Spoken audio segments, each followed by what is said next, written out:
नमस्कार. ड्रायव्हित भावामध्ये आपल्या सर्वांचं स्वागत आहे. नशीब बलवत्तर होतं ना, म्हणून या अपघातातून ती व्यक्ती वाचली.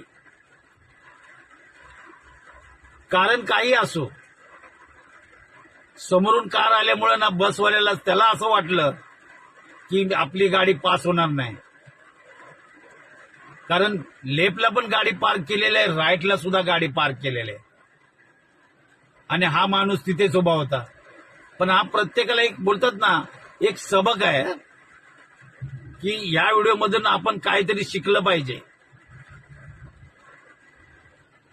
बोलतात ना, काही 100 अशा काहीतरी अपघात होतात ना, त्यातनं काहीतरी अशी घटना घडते आणि त्याच्यातून अशी 100 मधून एखादी अशी व्यक्ती वाचते.